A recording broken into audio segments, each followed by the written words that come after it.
From the heated Rocky rights dispute between Sylvester Stallone and Irwin Winkler, to Adonis Creed building his own legacy and moving past his mentor, first-time director Michael B. Jordan has finally revealed the real reason why Stallone isn't in Creed 3. Here are the juicy details. It's no secret that the feud between Stallone and Winkler was a contributing factor. Jordan didn't say that, but it's pretty obvious, don't you think? If you didn't know about the messy history between Stallone and Winkler, let me tell you about it. The actor had been battling for the rights to the Rocky franchise for decades at this point. Back in 1975, he tried selling the rights to Rocky to multiple producers with a condition that he'd be cast as Balboa. Since he was a nobody in Hollywood, no one accepted his terms. But that was until Irwin Winkler and Robert Chardoff came into the picture. They loved the idea. However, they weren't convinced about casting him in a big-budget sports drama that may or may not bring them bundles of money, especially when you can cast established actors like Robert Redford or Burt Reynolds. But Stallone wouldn't have that. He even threatened to walk off if they didn't cast him as the lead. So, after repeated negotiations, they came to an agreement. Stallone got $35,000 up front for the rights to Rocky, as well as his acting fees. Winkler Chardoff Productions had unlimited access to Rocky. What could go wrong? Fast forward to 2022, and Irwin Winkler and his children, Charles and David, began developing an Ivan Drago spin-off from Creed 2. And this is where Stallone lost his cool. He uploaded a post on Instagram and went on a rage-fueled rant. He called Winkler a pathetic 94-year-old and claimed that he and his vulture children were picking the bones clean of a wonderful character he created in 1975. He's deleted the post now, but it doesn't matter. People were able to take screenshots of it when it reached over 100,000 likes. You can clearly see that he was more than just a little upset. It wasn't that Winkler and his kids were developing a Drago spin-off. It was the fact that they did it without consulting him or asking for his input. That sounds harsh, but that's what happened. That's just one example of how Stallone has been fighting for the rights of Rocky since the beginning. Not to mention, Creed 3 was moving in a direction that Stallone wasn't happy with. You see, he's been a part of every Rocky and Creed movie since 1976.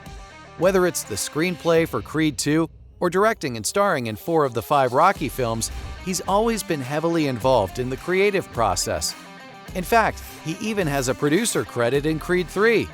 But I know that the first question on everyone's mind is, why wasn't he in a movie where Donnie needed him the most? Well, the real reason is pretty simple, and Michael B. Jordan has clarified it time and time again. Adonis needs to stand on his own 2 feet now and carry his own legacy. That's what Creed 3 is all about. No more, no less. Yes, the whole Stallone-Winkler debacle was a major factor in Stallone's choice not to appear in it. But that doesn't mean that Adonis should keep waiting for his mentor to show up whenever he's in trouble.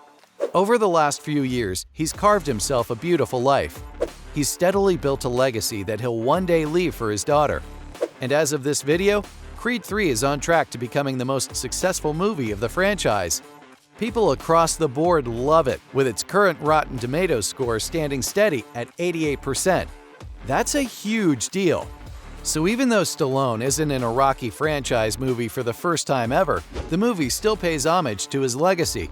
In a new interview with Hot 97, Michael explained that both Stallone and Rocky Balboa's DNA are running through the film. The entire concept of the franchise is based on the spirit of the underdog. How far are you willing to go to prove your resilience? How many punches before you finally give up? That's why both Rocky and Adonis are so relatable. Jordan tried creating a story that connects to the underdog spirit in all of us. And I think it's safe to say that he's done an excellent job. Both Donnie and his best friend turned adversary, Damien, go through hardships. They're beaten down, burned, and then rise from the ashes for a race to the top. That's what helps audiences connect with them. The thing is, you don't need Rocky Balboa to tell the underdog story. Many fans agree that Creed 2 was the perfect end to his character arc. Everyone that he ever loved had either moved on or passed away. He met Adonis and found a reason to keep moving forward. He was diagnosed with non-Hodgkin's lymphoma and went through really difficult chemotherapy to overcome it. He did everything he wanted to do in life and more.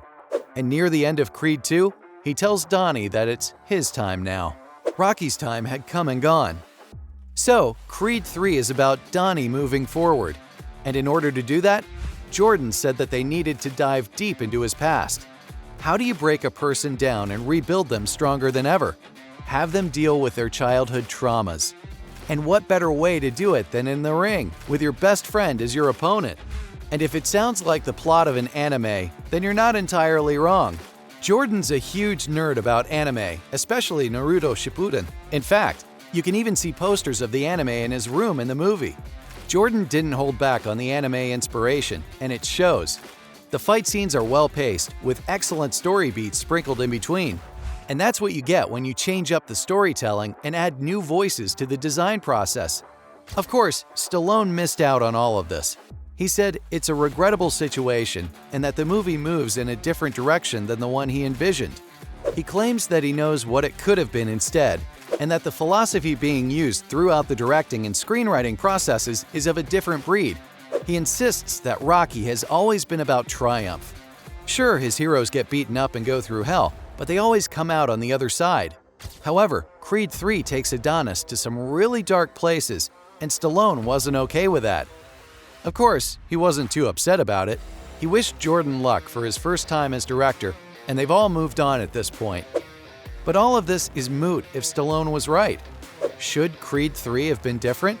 And did his absence make a difference in the quality of the story? Well, the movie is a huge success internationally.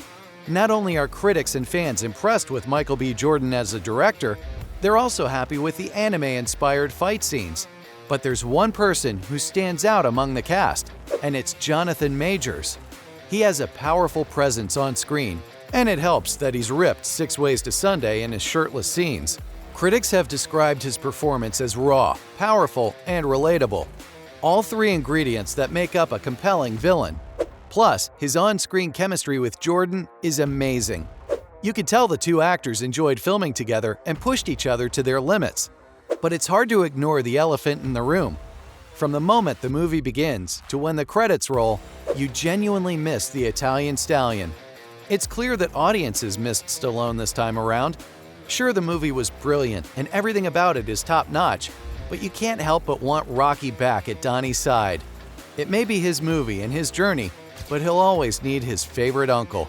The movie feels different because he wasn't there, and a lot of older audiences who grew up watching Rocky Balboa weren't too happy either. But it's safe to say that the training wheels are officially off. Adonis is a compelling protagonist, and I'm sure he can carry the franchise forward without a hitch. And that's all I have today on the real reason why Stallone isn't in Creed 3.